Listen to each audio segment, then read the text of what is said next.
ظالم ہاتھ تھا، اسے دیکھتا ہے جیسے پہلے جیسے کٹا ہی نہیں تھا، ایسے جڑا ہوا ہاتھ. تو مولا سے کہنا مولا کیا پڑھا تھا آپ نے؟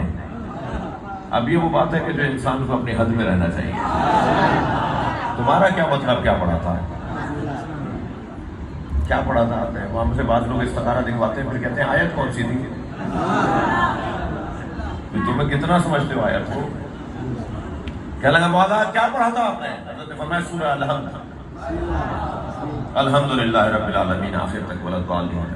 میں نے سورہ الحمد پڑھی تھی. تو ایک دم تعجب سے کہا سورہ الحمد پڑھی تھی؟ جیسے ہی شک کیا نا ہاتھ دوبارہ کٹ کے گر گیا. مولا نے فرمایا تمہارے ہاتھ کے جوڑنے میں جہاں میری پڑھائی تھی وہاں تمہارا ایمان بھی تو ہونا چاہیے. اپنے مولا پر ایمان، اپنے مالک پر یقین، یہ دوسرا عنوان فضیلت ہے. اور تیسرا عنوان فضیلت اللہ نے انہیں صاحب فضیلت قرار دیا ہے، وہ ہے متقی، وہ ہے تقوی. کردار والے لوگوں کا احترام کرنا ہے. جس نے مہنگے کپڑے پہنے ہوئے ہوں وہ معتبر نہیں ہے، لیکن جو جھوٹ نہیں بولتا وہ معتبر ہے. جو غیبت نہیں کرتا وہ معتبر ہے.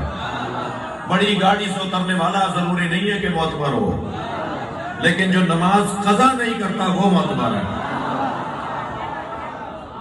اللہ نے اِنَّ أَكْرَمَكُمْ عِندَ اللَّهِ أَتْقَاكُمْ، اللہ نے قاعدہ یہ دیا ہے جو تم میں سب سے زیادہ متقی ہے وہ سب سے زیادہ مکرم اور معظم ہے.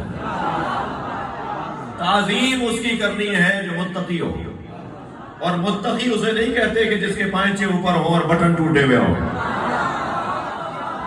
متقی اسے نہیں کہتے جس کے ہاتھ میں تسبیح ہو.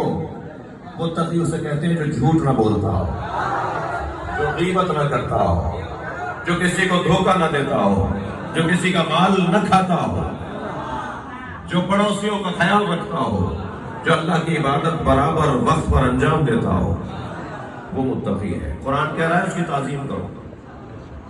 تو تیسری فضیلت، بس آخری باتیں کر رہا ہوں، تیسری فضیلت تقوی. چوتھی فضیلت کیا ہے؟ جہاد. تم پڑھے لکھے بہت ہو، ایمان بھی تمہارا پکا ہے، نمازیں بھی پوری ہیں اور جھوٹ بھی نہیں بولتے، مگر جب قوم کا مسئلہ آتا ہے، جب ملک کے دفاع کی بات آتی ہے، جب ملت کی وقار کی بات آتی ہے تو تم غائب ہو جاتے ہو. جہاد کرنے کے لیے موجود نہیں ہو، اپنا وجود پیش کرنے کے لیے موجود نہیں ہو. یہ کیسا علی والا ہے کہ پریشانی میں گم ہو جاتا ہے اور آسانیوں میں نظر آ رہا ہوتا ہے. نہیں عزیزان گرامی، کہا نہیں صاحب ہم وہاں جائیں گے، بڑی مشکلوں سے ہم نے عزت بنائی ہے. یہ کوئی عزت ہے جو اہل بیت کے بغیر ہو؟ سماجیات، قومیات، معاشیات جی اور مذہبی اور دینی اور انسانی مسائل میں اپنے آپ کو آگے آگے رکھنا، اسے جہاد کہا جاتا ہے.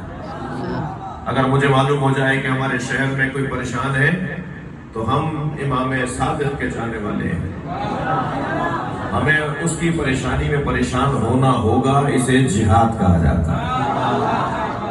میرے مولا صادق سے زیادہ، مولا کی جوتیوں کے برابر نہیں ہے ہمارے ماں باپ، ہماری نسلیں، ہماری نسلیں مولا صادق کی جوتیوں پہ قربان. میرے مولا طواف کر رہے ہیں خانہ کعبہ کا، ابھی تیسرے چکر میں اور تیسرے طواف کے چکر میں تھے کہ فوراً طواف چھوڑ کر ایک طرف چلے گئے. بعد میں کسی نے اور آ کر طواف مکمل کیا. کسی نے پوچھا مولا آپ طواف چھوڑ کر کہیں گئے تھے؟ حضرت نے فرمایا میں طواف کر رہا تھا تو میرے کان میں ایک ضرورت مند اور حاجت مند کی آواز آئی. میں نے اللہ کے گھر کا طواف چھوڑ دیا تاکہ اللہ کے بندے کی خدمت کر سکوں، اور میں نے اس لیے جا کر اس کی حاجت کو پہلے مکمل کیا کہ کہیں ایسا نہ ہو مجھ سے پہلے کوئی اور چلا جائے.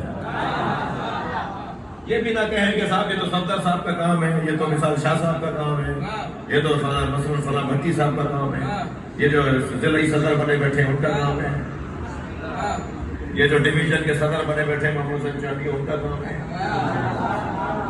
نہیں ان کا کام نہیں ہے، سب کا کام ہے.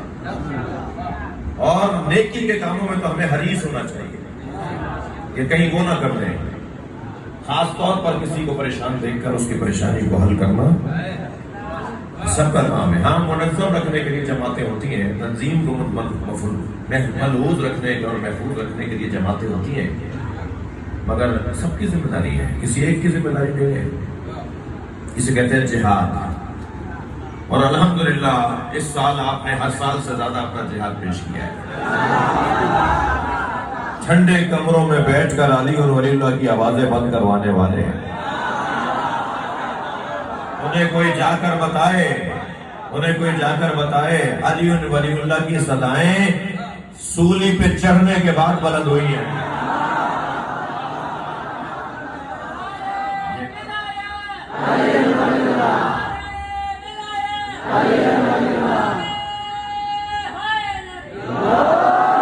یہ جو آج اذانوں میں علی اور ولی اللہ وصی رسول اللہ و خلیفتہ بلا فصل کی اذانیں ہمیں آوازیں ہیں, یہ بغیر خون کے نہیں بلند ہوئی ہیں. ان پہ بڑا خرچہ ہوا ہے. تمہیں اگر کچھ کرنا ہے نا ذرا باہر نکلو اور اپنے آرام کو ترک کرو. تمہارے تو بڑوں کو بھی ہم جانتے ہیں کہ میدان چھوڑ کے کیسے بھاگتے تھے.